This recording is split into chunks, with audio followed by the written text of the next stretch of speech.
Welcome back to the Garden Hutch. Today I'm going to take you folks on a walk through the garden to show you round 2 of our summer garden.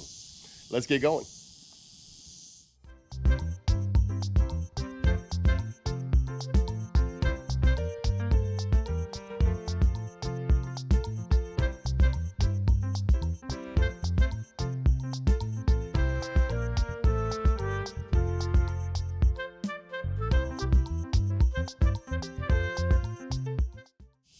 So this year, one of the big focuses we had was to make sure we didn't waste any space. And we tried to keep our beds full from as early in the spring as possible all the way through till the first frost.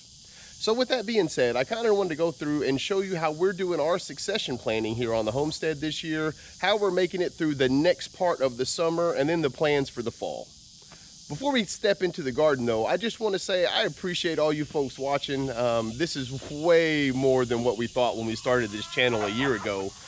So if you haven't, do me a solid, hit that subscribe button, hit the like button. That's really going to help us meet our goals going into the rest of this year and then on to the year after.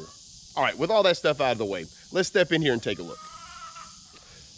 Well, here in the old garden, we have a lot of our round 2 already coming up. As you can see, this bed here is just full of green beans. And then down there on the end are purple hull peas. But if we get in here and look, there are blooms everywhere. We've already started to pick a few beans here and there. The idea is we want to use these to try to can for the winter time. We've never canned before this year. We've put away a lot of tomatoes already, salsa, that type of stuff. So we're really excited. I told Leslie, I feel like I'm kind of getting the canning bug, to be honest with you. But anyway, we're going to try to put up as much food as possible. But for the purposes of this video, I just wanted to show how far these green beans have come, considering, you know, it's been 102, 103 the last few days, heat index around 115, 118, and these guys are just moving right along. Ooh, our purple hull peas are starting to get flowers on them. This kind of serves the same purpose. We're not going to can the purple hulls though, we're going to dry those out. The other thing, while we're down on this end, look at this okra. I think last time I showed this was the end of July video. And this okra wasn't even close to this. Okra is one of the few plants that thrive in this insane heat that we've been having. So one of the reasons we had to cut Leslie off at her 50 jars of pickles earlier this year was because she wants to put up quite a bit of okra as well, and we just don't have the room for, you know, 100 jars of pickles and then add the pickled okra on top of it. So anyway, we're really excited about where our okra and the beans are. And then I showed last time that we had taken out all of our cucumbers here on the bottom row in the old garden. And in this trellis here, we have put in pole beans. The last time we planted pole beans, we didn't have a lot of success. So what we decided to do was try them here where they get a bit more shade at different times of the day. You can see little baby coming up right over there. Some of them are a little taller, but the idea is we would like them to grow up this same trellis that we had the cucumbers on. And then when we go to the next little trellis over here, these are another round, we can see in there, it's a whole nother round of slicing cucumbers. So over time, these guys will come up, and then hopefully well into the late part of the summer and the early part of the fall, we'll still have slicing cucumbers. So before we step here into the top garden, I just wanted to point something out real fast. We're going to start our fall gardens a little bit earlier if at all possible. We'd like to get some more salads and beets and that kind of stuff started earlier than what we did last year. The reason I mention that is because most of those things will go here into the top garden. So we already have one bed that we have taken the yellow squash out of, and we've allowed it to start resting, because in 2 weeks from now, we're probably going to end up putting in some turnips in there so that they'll be able to, we'll be able to have the greens and the actual turnip root well before anything else of our fall vegetables come out. Okay, with that out, let's take a look in here. Well, as we walk in, you can see over here, the green beans have also started to come up really well. There's a few spots in here though, as you can see, where they didn't take.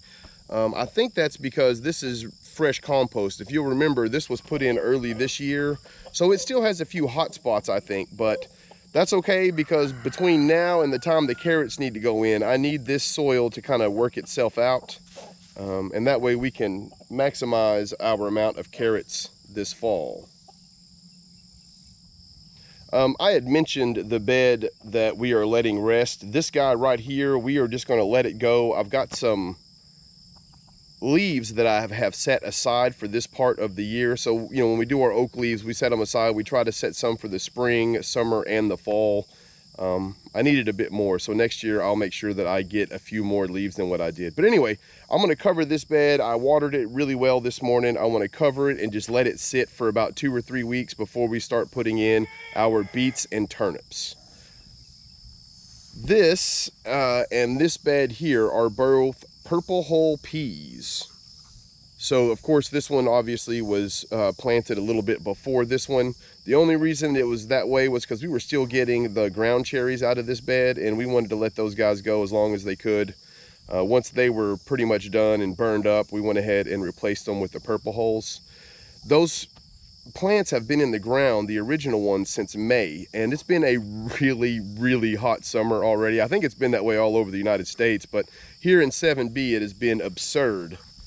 And so because of that, many of our plants have a lot of wear and tear, that sort of thing, and so they're naturally just going to stop producing like they used to. So I bring that up because these 2 zucchinis here are the result of that. The zucchini plants before had just gotten beaten up by the weather, broken by the wind, which has been another major issue this year in the gardens. So what we did was we just replanted a couple more zucchini plants to see how many we can get between now and the time comes that, you know, the zucchini will probably start dying off middle of September or so. And that'll probably be about the same time that our bell peppers and that stuff start being prolific. So at that point, we'll be able to take this bed out and put in our fall vegetables. But as far as round 2 for the summer, those 2 zucchinis are going to go a long way. Woohoo! It is getting hot out here already. For any of you gardeners out there working in this heat, make sure you take care of yourself, hydrate, take plenty of breaks, that kind of stuff. So I hope this kind of encourages some of you out there that are having issues with the heat. I know I've had a lot of people hit me up and ask me what to do when you lose plants. The answer is it's only the start of August, right? We're only about halfway through the summer, so you got the whole rest of the summer to grow stuff. Don't get discouraged. Put more stuff in the ground. It's important this time of year, though. You're going to want to water a little extra, and that's going to go a long way in helping you preserve your plants. As always, I appreciate everyone hanging out with me today. Till next time, I hope you folks take care of yourselves. Peace.